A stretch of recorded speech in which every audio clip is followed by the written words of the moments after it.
কাছের মানুষটাকে বললাম, ঝগড়া করো, কিন্তু কথা না বলে নীরব থেকো না। নীরবতা যে এক ভয়ঙ্কর অসুখ। এই তো কয়েকটা বছর একসঙ্গে থাকবো। ঠুনকো জীবনে কে যে কবে হারাবো আমরা কেউই জানি না।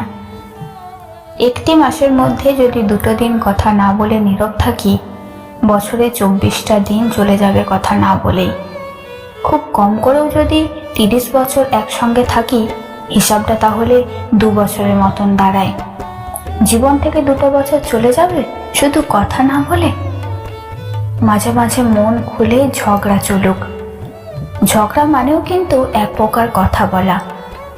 তাতে কথাটা অন্তত একে অপরের সাথে হবে।